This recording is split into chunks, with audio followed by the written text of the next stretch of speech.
Hello everyone, welcome back to our YouTube channel. तो friends, आज का जो हमारा टॉपिक है ना, इतना ज़्यादा इंपॉर्टेंट है, क्या ही बताऊं। तो आज हम जिसके बारे में चर्चा करने वाले हैं वो दिखता इतना सा दिखता है, पर जब वो एक साथ मिल जाते हैं तो पूरी आपकी बॉडी बना लेता है। जी हाँ, आज हम बात करने वाले हैं cell, the unit of life के बारे में। वो आपके रिमोट वाला सेल नहीं, वो सेल जिससे आपकी पूरी बॉडी बनी है। तो चलो शुरू करते हैं हम आज के इस वीडियो को, और वीडियो पूरी देखकर जरूर जाना। जितनी भी कंफ्यूजन होती है ना सेल के बारे में, सारी इस वीडियो को देखने के बाद शॉर्ट आउट हो जाएंगी। तो चलो शुरू करते हैं हम आज के इस वीडियो को। तो सबसे पहले हम स्टार्ट करते हैं सेल के इंट्रोडक्शन से। इंट्रोडक्शन मतलब हम सबसे पहले ये जानते हैं इसको, सेल को आखिर डिस्कवर किसने किया है। इसको डिस्कवर किया है हमारे रॉबर्ट हुक नाम के साइंटिस्ट ने। कब किया है? 1665 में। पहले क्या होता था, हमारे साइंटिस्ट होते थे, ठीक है, वो बहुत सारी चीज़ों की खोज करते थे, उसी के बारे में तो हम पढ़ते हैं ऑफ कोर्स। तो ये क्या कर रहे थे, ऐसे खाली बैठे थे और ये एक कॉर्क बाग था, उस पर इन्होंने माइक्रोस्कोपिकली कुछ सेल्स देखे, ठीक है। अब वो सेल्स फिर फर्दर डिस्कवर होते थे और पता चला कि वो क्या है, सेल्स है। तो ऐसे ही उन्होंने सेल की खोज की, ठीक।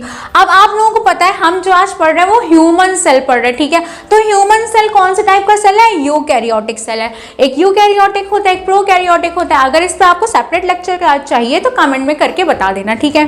तो जो हमारा ह्यूमन सेल है वो कौन से टाइप का सेल है? यूकैरियोटिक सेल है, ठीक है।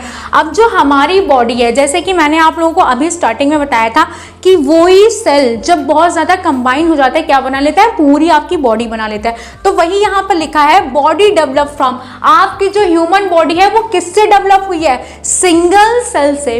और वो सिंगल सेल क्या है? जाइगोट। जब भी बेबी फॉर्म होता है मदर के यूट्रस में तो सबसे पहले सिंगल सेल जाइगोट बनाता है, और वो जाइगोट फिर फर्दर मल्टीप्लाई होकर बहुत सारे सेल्स बना के फिर पूरा एक फीटस बेबी बनता है, ठीक है। तो अगर पूछे आपकी लाइफ कहाँ से ओरिजिनेट हुई है तो single cell, that is zygote.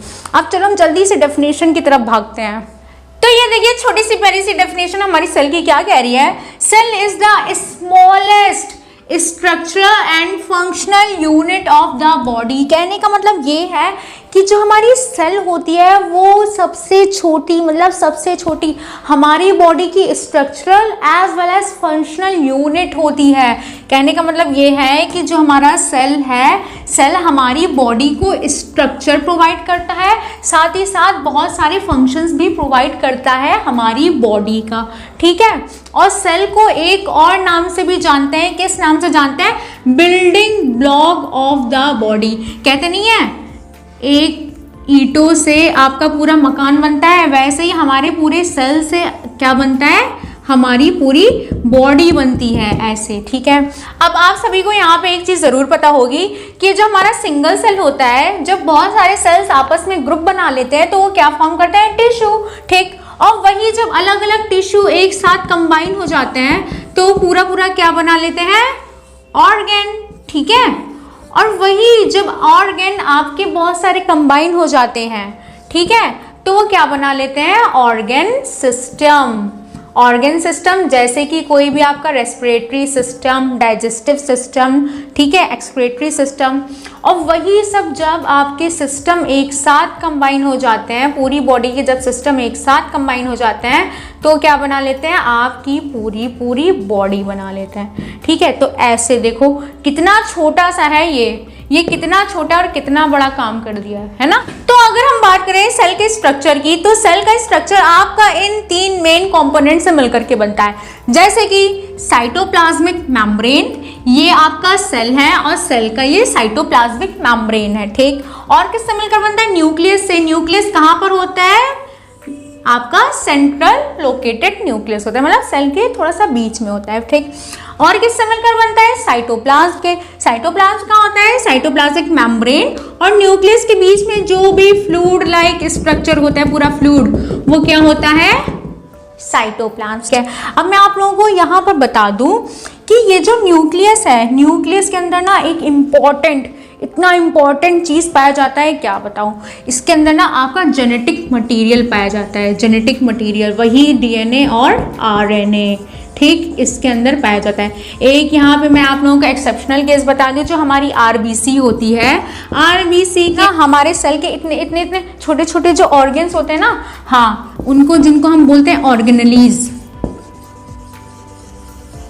ठीक। सेल्स सेल देखो एक बॉडी है, सेल अपने में एक बॉडी है, ठीक है। अब सेल अपने में एक बॉडी है तो उसके छोटे छोटे प्यारे प्यारे ऑर्गन्स भी होंगे, हाँ। तो जो सेल के ऑर्गन्स होते हैं उससे हम कहते हैं ऑर्गेनेलीज। ऑर्गेनेलीज इसलिए कहते हैं क्योंकि वो बहुत छोटे होते हैं, दिखते ही नहीं है नेकेड आइज से, ठीक है। तो साइटोप्लाज्म के अंदर सेल्स के जो भी छोटे छोटे ऑर्गन्स होते हैं वो होते हैं, जिनको हम कहते हैं ऑर्गेनेलीज। क्या क्या होते हैं, जैसे कि आपका माइटोकॉन्ड्रिया हो गया, ठीक है, गोल्जी एपरेटस हो गया, राइबोसोम हो गया, लाइसोसोम हो गया, ठीक, एंडोप्लाज्मिक रेटिकुलम हो गया, ठीक है। ये सारी चीजें क्या है, सेल्स की ऑर्गन्स है, मतलब ऑर्गेनेलीज है। तो ये सारे कहाँ बैठे होते हैं, यहीं पे साइटोप्लाज्म में बैठे होते हैं और अपना अपना स्पेसिफिक फंक्शन परफॉर्म करते हैं, जिससे कि हमारी सेल जिंदा रहती है, ठीक है। तो ये देखिए, ये मैंने आपके सामने सेल का ऐसे रफली डायग्राम बना दिया है, छोटा मोटा, ठीक है। तो अब देखो इसके स्ट्रक्चर को हम जानते हैं। सबसे पहले मैंने आप लोगों को बताया था सेल किससे बना हुआ होता है, 3 मेन कंपोनेंट से। एक तो आपका साइटोप्लाज्मिक मेम्ब्रेन, न्यूक्लियस और ये आपका साइटोप्लाज्म, ठीक है।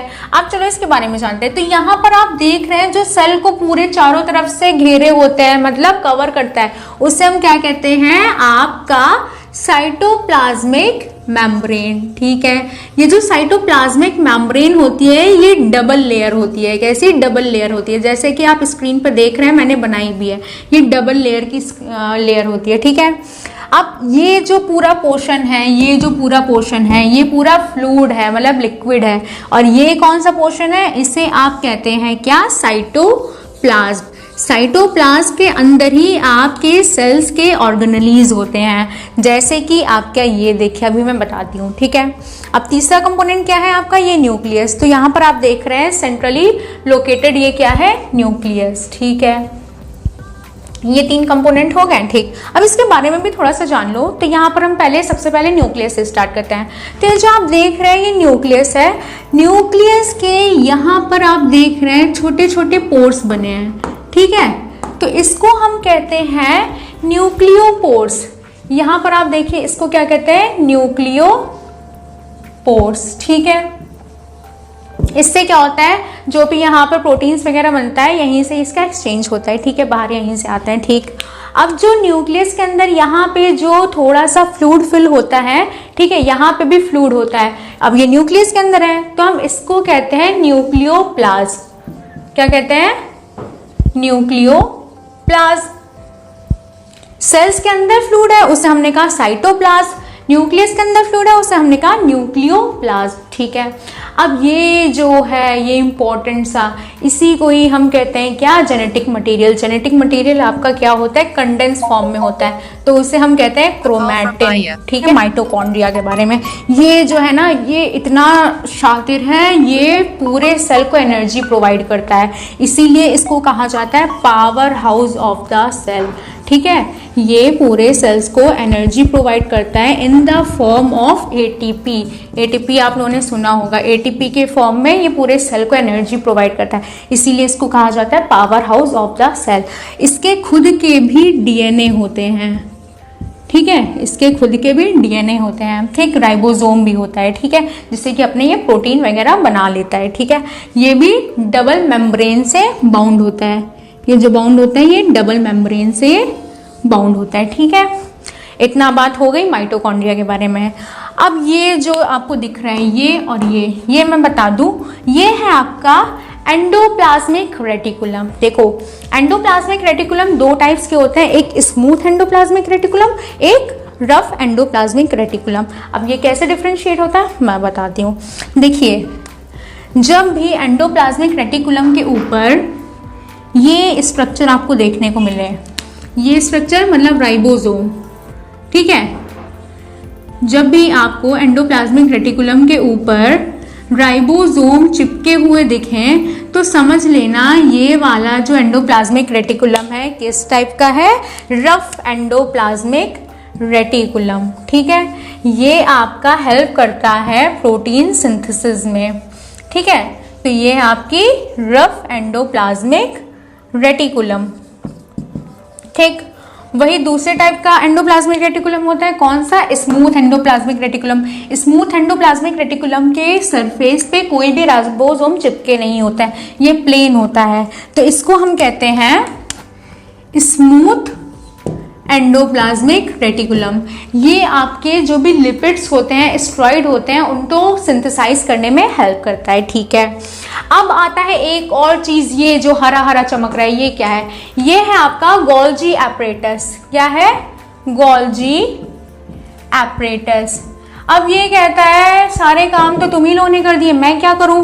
तो जो भी यहाँ से प्रोटीन बना यहाँ पे गया, ये क्या करता है और प्रोटीन अच्छे से बनाता है, सिंथेसाइज करता है, फिर कहाँ ट्रांसपोर्ट कर देता है, गोल्जी एपरेटस में। गोल्जी एपरेटस को प्रोटीन मिल गया तो क्या करेगा, प्रोटीन की अच्छे से पैकिंग करेगा, उसे मॉडिफाई करेगा, ठीक है। यहाँ पे प्रोटीन आ गए हैं, ठीक। अब ये प्रोटीन की अच्छे से पैकिंग करता है, उसे मॉडिफाई करता है, और जहां भी सेल में इसको प्रोटीन की जरूरत होती है वहां पे भेज देता है, ठीक है। एज अ डिलीवरी बॉय की तरह ये काम करता है। इसके पास प्रोटीन आया, इसने प्रोटीन को मॉडिफाई किया, पैक किया अच्छे से, ठीक है, फिर क्या किया, जहां भी प्रोटीन की जरूरत होती है वहां पे ये भेज देता है। तो ये काम किसका होता है, गोल्गी एपरेटस का होता है या गोल्गी बॉडीज का होता है, ठीक है। अब ये कुछ छोटे छोटे दिख रहे हैं, ये आपके क्या है, ये आपका लाइजोसोम है। क्या है, लाइजोसोम। लाइजोसोम क्या करता है, आपके सेल को डाइजेस्ट कर देता है। कैसे करता है, इसे कहा जाता है सुसाइडल बैट, मतलब ये आपके सेल को खुद ही मार देता है, सुसाइड करा देता है सेल का। कैसे कराता है, देखो ये जो लाइजोसोम है इसमें ना हाइड्रोलिटिक एंजाइम्स प्रेजेंट होते हैं। क्या प्रेजेंट होता है, हाइड्रोलिटिक एंजाइम। तो जब भी इन सेल का मरने का टाइम होता है, ये आपका लाइजोसोम अपने हाइड्रोलिटिक एंजाइम्स को एक्टिवेट कर देता है, और जैसे वो एंजाइम्स एक्टिवेट हो जाते हैं, ये सेल्स अपने आप मर जाता है, ठीक है। दूसरा काम इसका क्या है, जब भी कोई फॉरेन पार्टिकल्स आपके सेल के अंदर आ गया तो इसे पता चल गया कोई आया है, तो ये क्या करेगा, अपने हाइड्रोलिटिक एंजाइम को एक्टिवेट करेगा और वो फॉरेन पार्टिकल्स को ये डिस्ट्रॉय कर देगा, ठीक है। तो लाइजोसोम्स का काम ये होता है। अब ये क्या है, हेलमेट शेप, ये कुछ दिख रहा है, ठीक है। इसको हम कहते हैं सेंट्रियोल्स। सेंट्रियोल्स नाम सुना होगा ना, हाँ, जब भी आप लोगों ने सेल डिवीजन पढ़ा होगा, ठीक है। ये सेंट्रियोल्स क्या करते हैं, जब भी सेल डिवीजन होता है उसमें हेल्प करते हैं, ठीक है। पढ़ा होगा, हाँ पढ़ा होगा। सेल जब डिवाइड होते हैं तो ये सेंट्रियोल्स दोनों पोल्स में चले जाते हैं, फिर क्रोमोसोम को खींचते हैं अपनी तरफ, ठीक है, स्पिंडल फाइबर बना के, वो दूसरा है, ठीक है। तो ये पूरा काम होता है, ये पूरा स्ट्रक्चर है आपके सेल का, जो कि बहुत ज़्यादा टफ नहीं है, बिल्कुल इजी वे में आप लोगों को समझा दिया है। अगर इसमें कोई डाउट हो तो ज़रूर पूछ लेना, और बस आज के लिए इतना ही। Till then bye bye, take care of yourself, मिलते हैं नेक्स्ट वीडियो में, bye bye. Keep studying, keep learning.